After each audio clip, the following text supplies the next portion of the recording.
You know Dracula, right? The vampire, the guy who drinks blood and sleeps in a coffin. Yeah, he was real. Well, not the vampire part, but the blood? Oh, that was real. His name was Vlad Dracula, Prince of Wallachia, and he killed over 100,000 people in the most horrific ways imaginable. Impalement was his favorite, shoving a wooden stake through your body carefully so you'd live for hours, sometimes days. He once created a forest of 20,000 impaled people, just rows and rows of dying humans on stakes. He forced mothers to eat their own babies, nailed hats to people's heads, boiled people alive. And here's the disturbing part. He's a national hero in Romania today. Statues, monuments, tourist attractions. Because to Romanians, he wasn't a monster. He was a patriot who defended his homeland against impossible odds. This is the true story of Vlad the Impaler, how a traumatized child became history's most sadistic ruler, how his enemies turned him into a vampire legend, and why some people still celebrate him 500 years later. Buckle up, this gets dark. To understand the monster, you need to understand the child. Vlad Dracula was born in 1431 in Transylvania. Yeah, that Transylvania. His father, Vlad II, was a member of the Order of the Dragon, a Christian military order fighting the Ottoman Empire. That's where Dracula comes from. It means son of the dragon in Romanian. Sounds cool, right? Noble warrior family defending Christendom? Wrong. Vlad's childhood was a nightmare of medieval politics and betrayal. When Vlad was 11 years old, his father made a deal with the Ottoman Sultan to keep his throne. The price? His two youngest sons as hostages. So, in 1442, 11-year-old Vlad and his younger brother Radu were sent to the Ottoman court. Not as guests, as prisoners. They were taken to Anatolia, Turkey, held in a fortress, and for the next 4 years they were insurance policies. If their father betrayed the Ottomans, the boys would die. But here's where it gets worse. The Ottomans didn't just hold them, they educated them, trained them, indoctrinated them. Vlad was taught military tactics, languages, philosophy.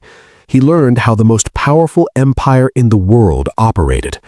But he also watched Ottoman punishments, saw how they dealt with traitors. Impalement was their signature execution method.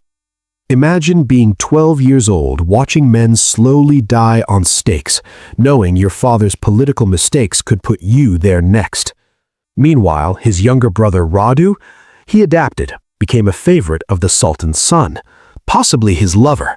But Vlad refused to break, refused to convert to Islam, refused to submit.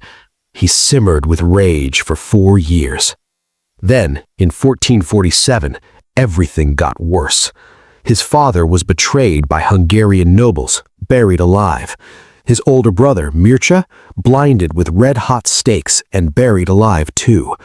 Vlad was 16, a hostage in enemy territory, his family destroyed by people who were supposed to be Christian allies, and something inside him snapped. The Ottomans released him in 1448. He returned to Wallachia, and he would spend the rest of his life making everyone pay. Vlad first took the throne of Wallachia in 1448. He was 17 years old. He lasted 2 months before being overthrown, but he came back in 1456, and this time he came back different. His first major act as ruler tells you everything you need to know. On Easter Sunday, 1459, Vlad invited all the noble families, the boyars, to a feast. These were the people who'd betrayed his father, who'd destroyed his family. After the feast, he asked them a question. How many princes have you served? The boyars bragged. Some had served 7 princes, some 10, some 20. They were admitting they'd betrayed and killed every ruler who didn't do what they wanted. Vlad smiled. Then he arrested all of them. The old and sick, He impaled them immediately. Hundreds of nobles stuck on stakes outside his palace.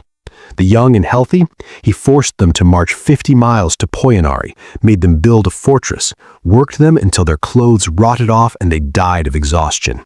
He killed the entire noble class in one day, and it was just the beginning. Let's talk about impalement, because Vlad didn't just use it, he perfected it. Most people think impalement is quick. You shove a stake through someone and they die. Wrong. Vlad's impalements were designed for maximum suffering. Here's how it worked. A wooden stake, carefully rounded, not sharp. Sharp would kill too quickly.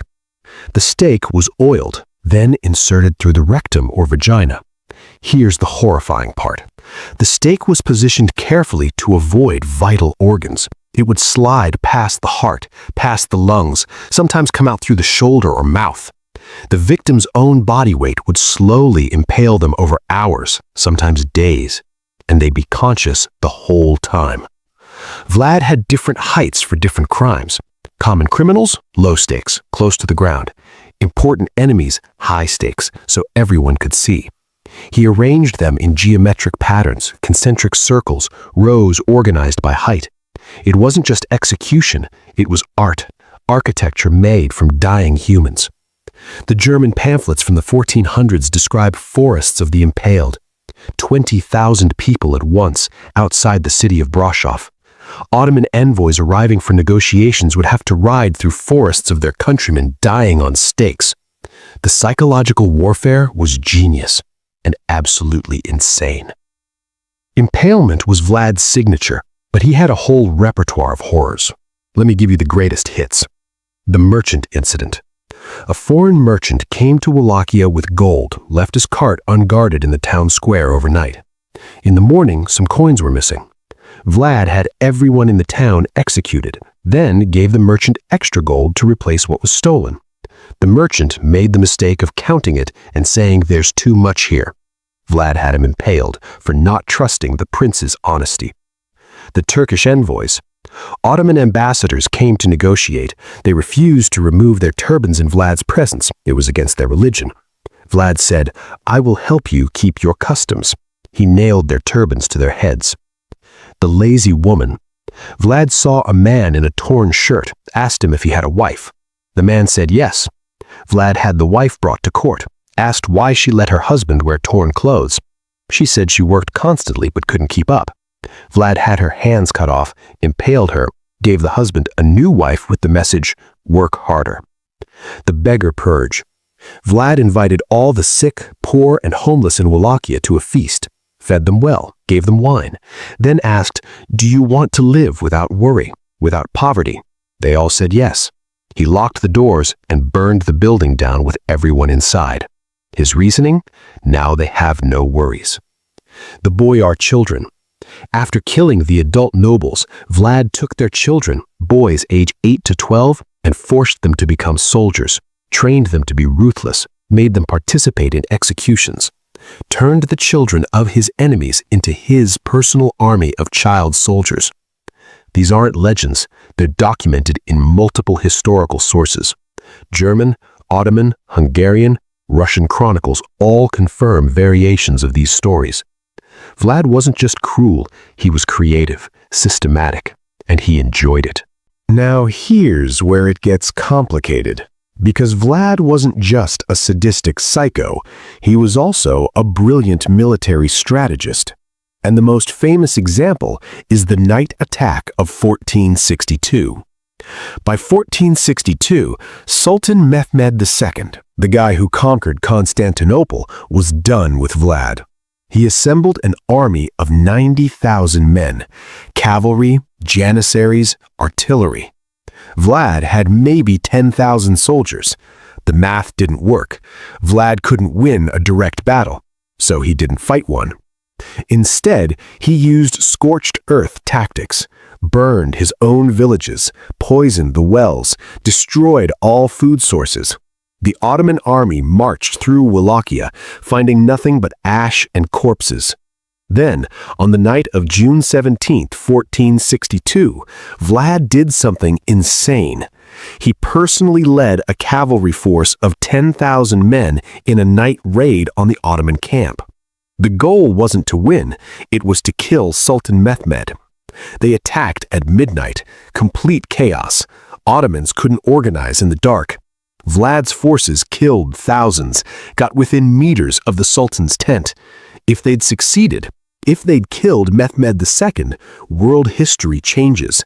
The Ottoman Empire loses its greatest sultan. They failed, barely. Mehmed escaped. But Vlad sent a message.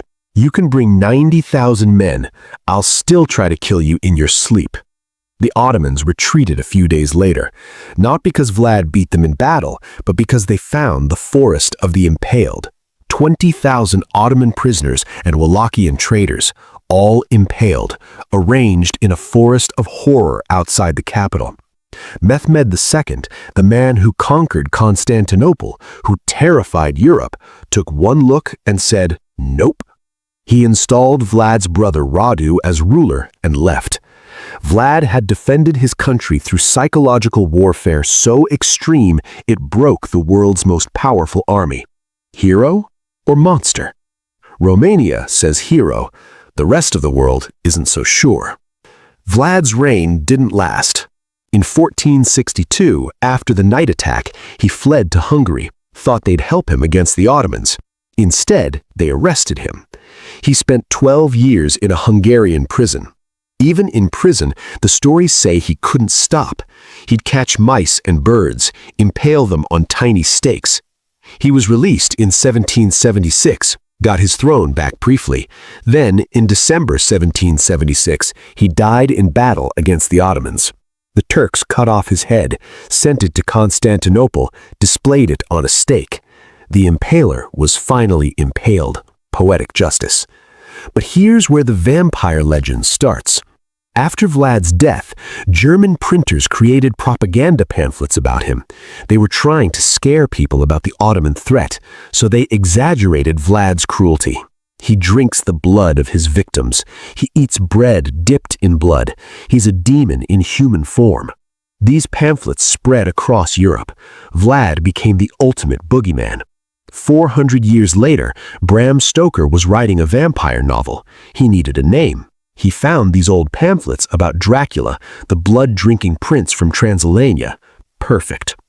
Stoker probably didn't know most of the real history. He just liked the name and the Transylvania connection. But accidentally, he based his vampire on a real monster, who wasn't a vampire. He was worse. Because vampires are fictional. Vlad was real. So here's the truth about Vlad the Impaler. He killed an estimated 40,000 to 100,000 people, most by impalement. He created forests of the dying, forced cannibalism, nailed turbans to heads, burned the homeless alive. He was traumatized as a child, watched his family destroyed, learned cruelty from the Ottomans who held him hostage, and he used that trauma to become one of history's most sadistic rulers. But, and here's the complicated part, he also defended his homeland against impossible odds. He kept Wallachia independent when everyone else was conquered or vassalized. He fought corruption so brutally that foreign merchants could leave gold in the streets and nobody would steal it. He terrified the Ottoman Empire so much they retreated rather than face him. So in Romania today, he's not Dracula the vampire, he's Vlad Tepes, the Impaler, the defender, the patriot. There are statues of him. His face is on tourist merchandise. Romanians argue he did what was necessary in brutal times. And maybe they're right. Maybe in the 1400s, when empires were conquering everyone, you needed a monster to survive. Or maybe that's just how we rationalize horror. Because here's the thing, Vlad enjoyed it. The historical records don't describe a reluctant defender doing necessary evil. They describe a man who smiled while people died, who ate dinner surrounded by the impaled, who created beauty out of suffering. That's not strategy, that's sadism. Dracula the vampire? Fictional, a story. Vlad the Impaler? Real, and somehow worse than any vampire could ever be. Because at least vampires have an excuse. They need blood to survive. Vlad just liked it. Drop a comment. Did you know Dracula was based on a real person? Is Vlad a hero or a monster? Hit subscribe for more dark historical truths about the heroes who were actually nightmares. Because history isn't black and white, it's blood red.